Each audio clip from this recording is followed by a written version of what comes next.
Here on the show as much as mine, to my brother Ro, who we're rocking with Ro, and of course Pulse Picks, which became, in my eyes, an iconic segment here on this show. So we'll get to hear those two segments should be back, at least in some form. Might look a little bit different next semester, but those will be back in some facets, so we'll get those back on next semester. So really excited. And it was when we started the semester, so it's definitely a lot sturdy. It's a lot more solid than it was, as the idea was kind of, just play alternative music and run with it and see what happens. So we have kind of an actual framework for this show now, so I'm very excited about that. But yeah, so again, thank you. Thanks to everybody here at KTCU.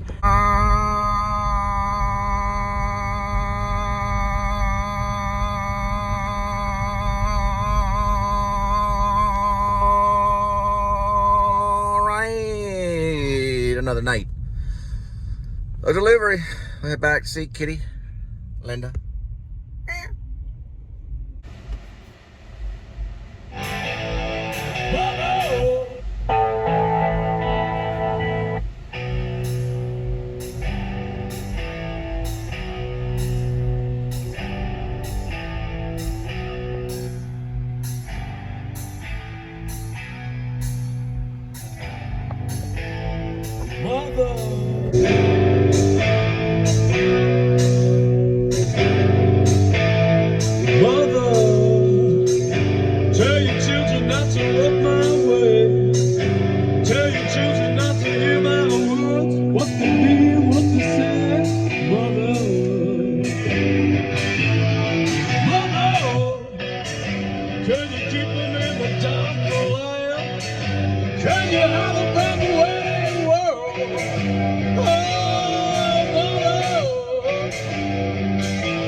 I gotta get one of those pans.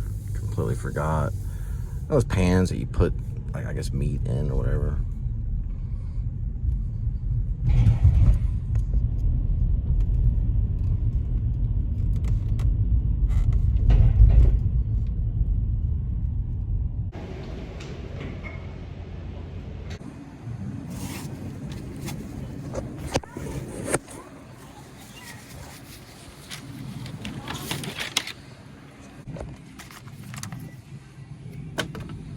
About a penny more.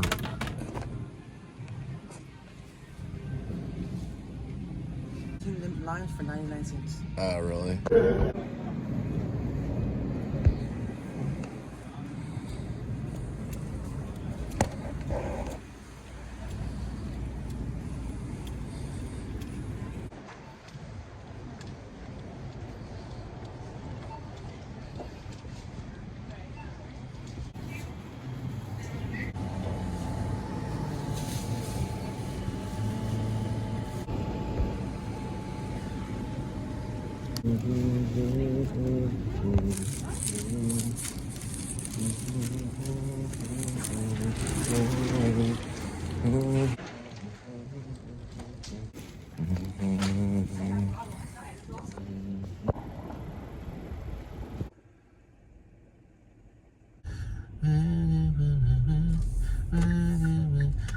Come on, loving you.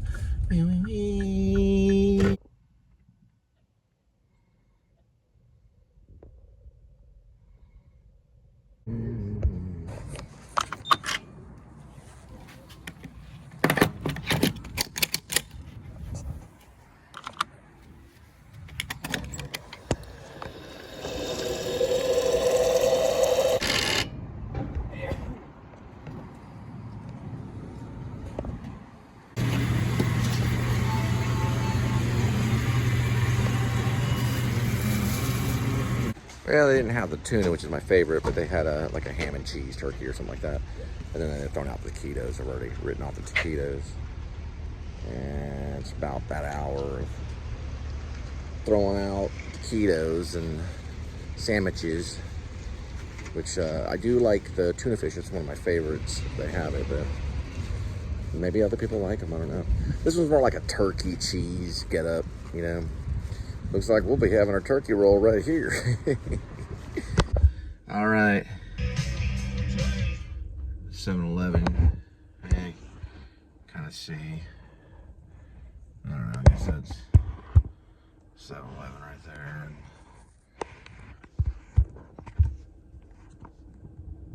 No major real stories on. I did send up, so chapter 33 I think did go through just to review and assess. So Shep has found his spot along the string of pines, which he'll be there for a while. It's kind of like where he's on a reservation. Whether he knows it or not, I don't know. It's a Native American reservation for Alaskans, and then it overlooks like an icy mesa. He's there with his dog. Then it switches over to Jed Wilson, who...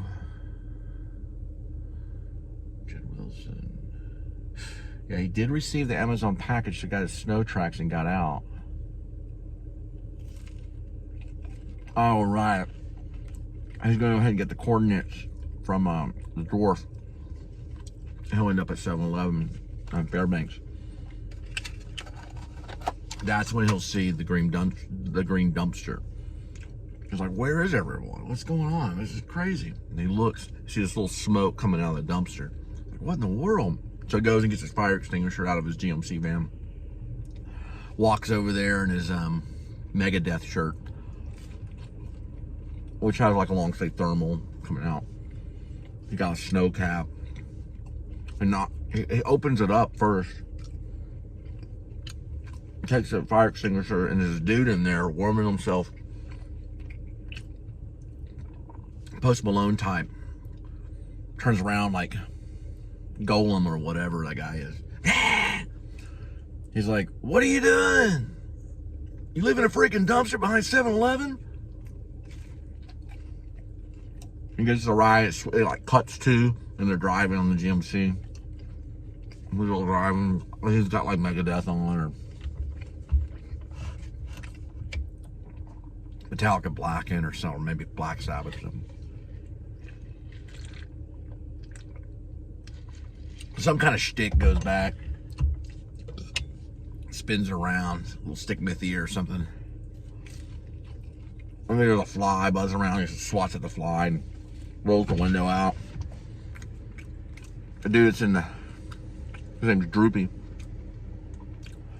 pulls out like this weird, like Aquanet hairspray or something crazy. Probably bug spray. Lights it and fries the fly right in midair. The fly just obliterates, and it singes the hair of Jed. It's kind of a Dumb and Dumber. It's totally Dumb and Dumber for a moment, but not that crazy. But you know, he singes his he's like, dude, what the crap? I'm like, I don't like flies. He deals with a lot of them. The smell is horrible. The smell. He's driving. He's got like toilet paper in his nose. He's driving. Because, you know, he's got a shit can in the back. He smells anyway, but the dude, Droopy, smells. I'm going to put that. He gets real quiet. They're driving, you know, sitting there driving. Next thing, Droopy's like, shroom? I'm like, no, I'll pass. I'm driving.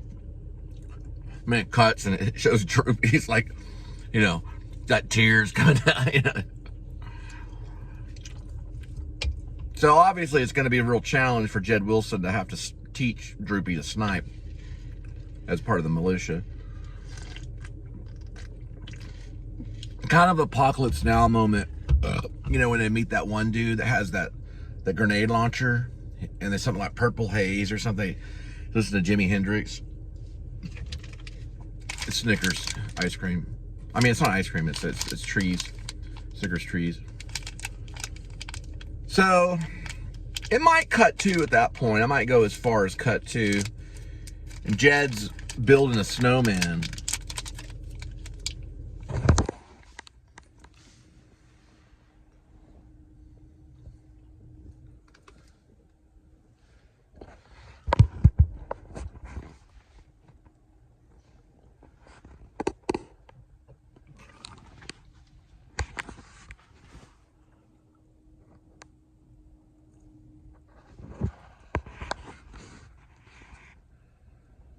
So Jed's building a snowman.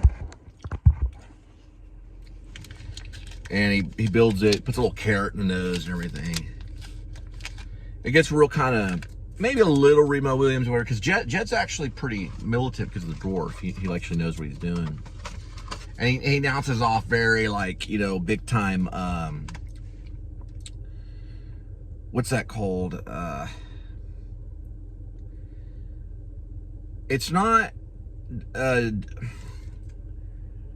something Evil Dead. It's not Evil Dead 1, it's Evil Dead 2. It's the one where he talks about the shotgun. This is very Full Metal Jacket kind of. Like, this is your gun, you know. He's like, this is a Macmillan tac, you know, blah, blah, blah, 3 blah, blah, blah, .4 blah, blah, shoots a blah, blah, blah. Even can hit blah, blah, enemy at blah, blah, mile, blah, blah. You know, it's a real, like, militant kind of guy. You know, Google. I may even do that if it's Brad Pitt. I don't know.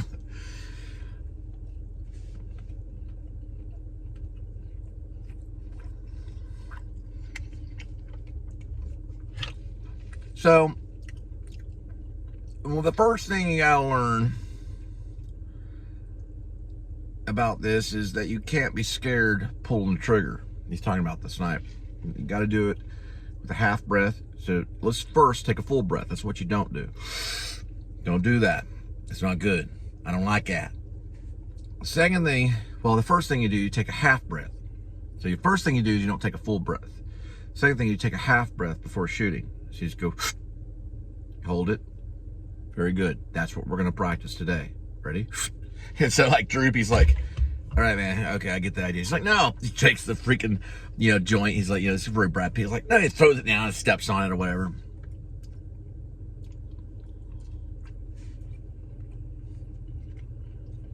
It's just not the time to play. Take a half breath. Don't touch the gun, don't look at the target, nothing, just take a half breath. Very good. Now exhale. Very Kill Bill kind of training. Now, you know, it goes through the steps, you know. The next thing you know, he'll got him like on a piece of wood, you know. And he's like, all right, now, you see it? You know, he's like, take the half breath in. Now, barely squeeze the trigger. And he puts his finger there and he's like, show me. He goes, no, that won't work, you'll miss. You barely pull the trigger. Barely. When you hear the sound of the Macmillan firing off that fire shot, that loud boom, it'll surprise you. It'll be a surprise. Now, barely pull my finger. Very good. And then Jed farts. I'm being serious. So then he gets on there and watches the trigger.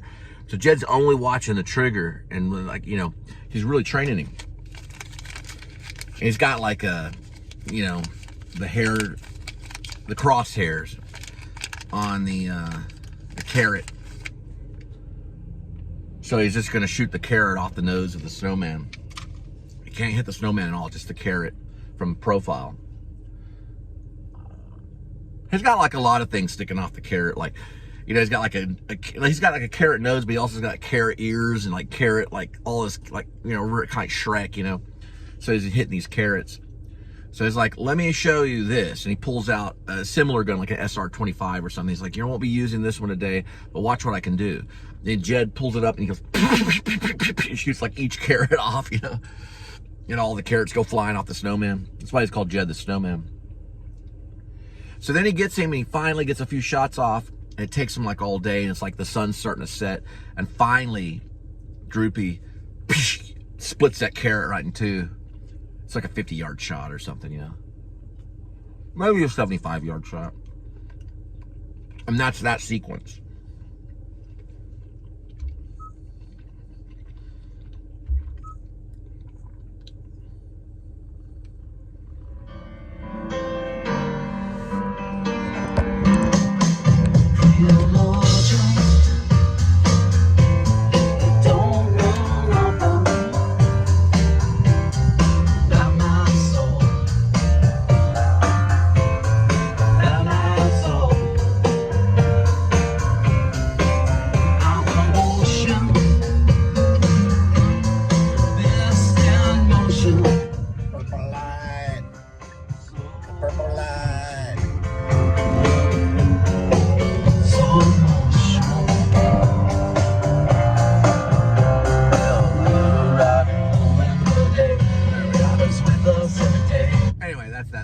sense, you know.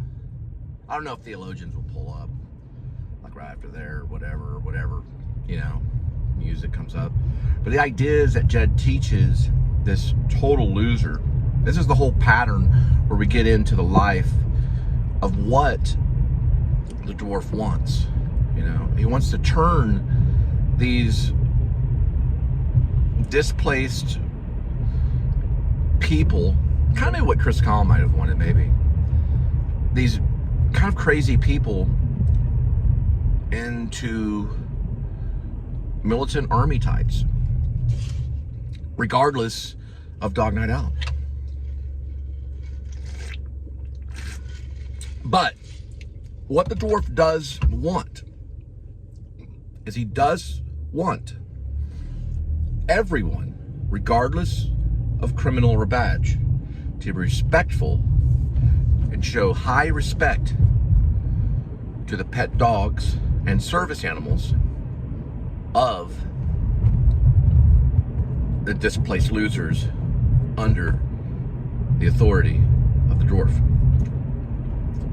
He doesn't want them touching those dogs or hurting them or gassing them or anything, because there's eagle nests everywhere.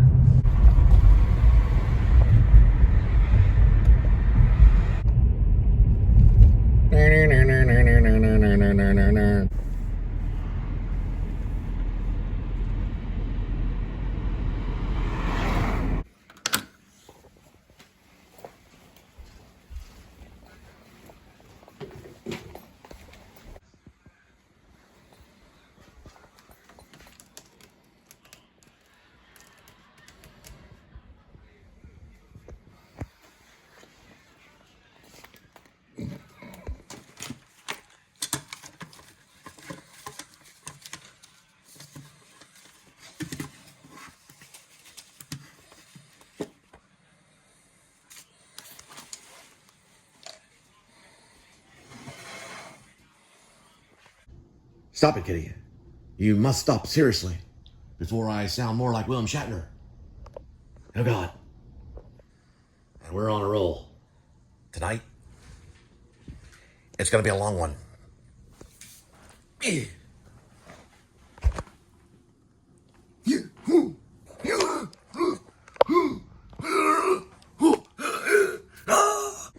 got a lot of ideas cooking, kind of like a frog on the road, doing the toad, whatever that means. Brain squirming and oozing. We're trying to make a point, some type of point about Alaska, and we're on our way. Right now, as I write this, I have found a owner's manual for a GE model dishwasher, and I'm going to look it up and find out what the Droopy's breath smelled like when he came out of the green trash can behind 7-Eleven. I'll be there in a minute. Hang tight. It's a creature feature awaiting your news. You know what I mean.